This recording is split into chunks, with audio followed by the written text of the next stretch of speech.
Thailand భూకంపం దెబ్బకు అందరూ షాక్ కు గురయ్యారు. మన దేశంలో ఈ తరహా భూకంపాలు ఎప్పుడు రాలేదు. అయితే భారీ డ్యాంల నిర్మాణం, విచ్చలవిడి మైనింగ్ దెబ్బకు అలాంటి ఎర్త్ క్వేక్స్ ఇక్కడ వచ్చే ఛాన్స్ ఉందా? అసలు మన దేశంలో ఏ ఏ ప్రాంతాలు భూకంప జోన్ లో ఉన్నాయి? భూకంప జోన్లు కూడా మారిపోతాయా? Was this report.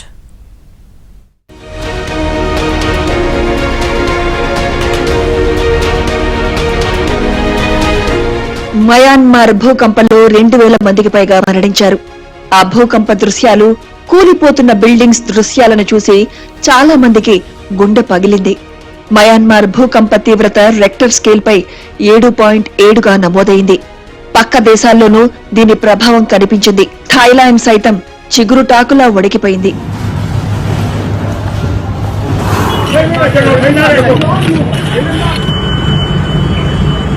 మయన్మార్ కన్నా పెద్ద భూకంపాలు హిమాలయాల్లో సంభవించే అవకాశం ఉంది.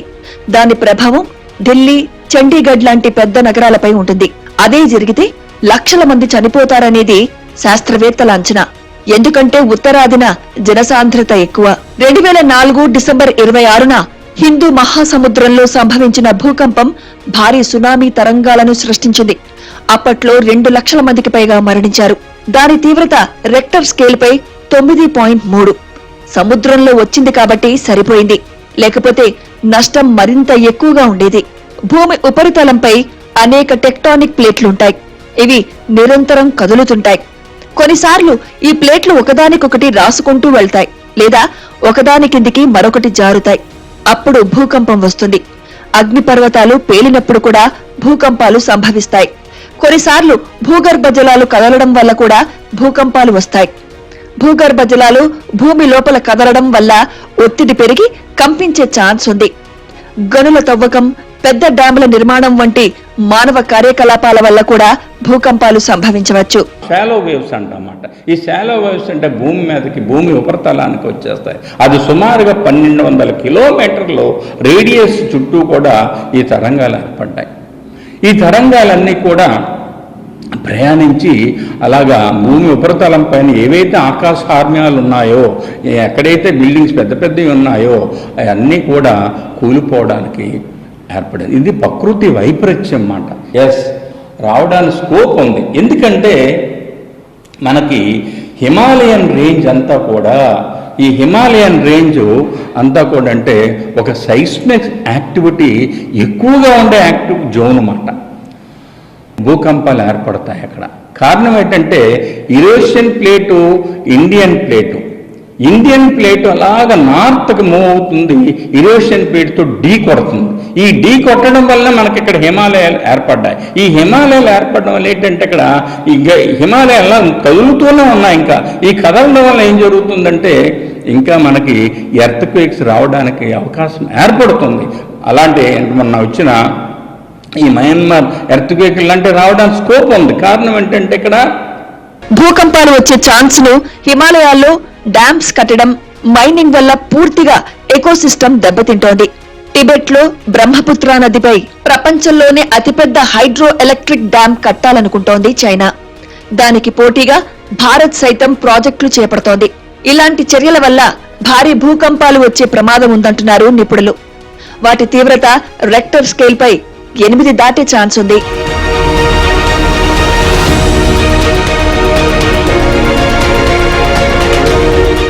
దేశంలోని భూకంప జోన్లు మారనున్నాయి. ప్రస్తుతం 5 జోన్లుండగా వాటి సంఖ్య 6కు పెరగనుంది. 1962లో తొలిసారి జియాలజికల్ సర్వే ఆఫ్ ఇండియా 5 జోన్లను ఏర్పాటు చేయగా భారత ప్రమాణాల బ్యూరో 6కు పెంచనుంది. జోన్ 5లో అత్యంత ప్రమాదకరమైన భూకంపాలు సంభవించే ప్రాంతాలుండగా జోన్ 2లో అత్యల్ప ప్రభావం ఉంటుంది. ఫస్ట్ జోన్లో ఉంటే సేఫ్. ప్రమాదకర 6వ జోన్లో ఎగువ హిమాలయాలు, శివాలిక్ శ్రేణులు ఉన్నాయని తాజా మ్యాప్ చెబుతోంది. వీటితో పాటు గుజరాత్ రాష్ట్రంలోని కచ్ ప్రాంతం, మహారాష్ట్రలోని కొన్ని ప్రాంతాలు, కొంకణ్ ఈ జోన్లో ఉన్నాయి. హిమాలయాల్లోని జమ్మూ కశ్మీర్, హిమాచల్ ప్రదేశ్, నేపాల్తో సరిహద్దులను పంచుకుంటున్న ఉత్తరప్రదేశ్, బీహార్లోని పలు ప్రాంతాలు, ఈశాన్య రాష్ట్రాలు, అండమాన్ దీవులు ఇదే జోన్లో ఉన్నాయి. భూగర్భంలో ఫాల్ట్స్ కారణంగా భూకంప తీవ్రత ఎక్కువగా ఉంటుందని, అంతర్ఫలకల ప్రాంతం కావడంతో నష్టం తీవ్రంగా ఉంటుందని సెంట్రల్ బిల్డింగ్ రీసెర్చ్ ఇన్స్టిట్యూట్ వివరించింది.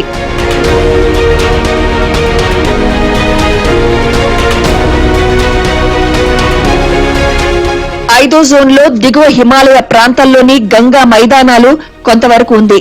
ఇక్కడ కూడా నదులు, ఫాల్ట్ లైన్స్ ఉన్నా వాటి కదలిక తక్కువ. రాజస్థాన్, పంజాబ్, ఢిల్లీ, ఉత్తరప్రదేశ్, బీహార్, పశ్చిమ బెంగాల్, గుజరాత్ రాష్ట్రాల్లోని కొన్ని ప్రాంతాలు ఈ జోన్లో ఉంటాయి.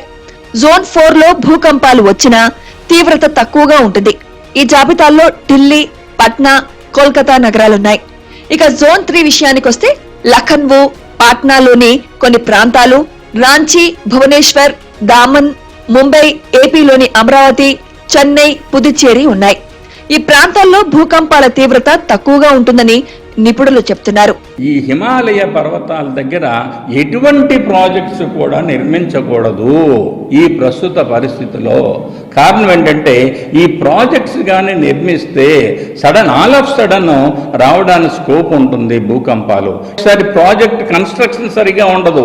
ఈ కన్స్ట్రక్షన్ చేస్తున్నప్పుడు సరైన మెటీరియల్ లేకుండా లేదా దానిపైన ఏమవుతుందంటే భూమి భారం ఎక్కువైపోయి ఈ project reservoir project seismic activity ఉండే జోన్లోనూ ఈ రిజర్వాయర్ ప్రాజెక్ట్స్ కానీ ఎక్కువగా పెడితే దానివల్ల ఏంటంటే ఈ ఎర్త్ క్వేక్ రావడానికి కూడా అవకాశం ఏర్పడుతుంది.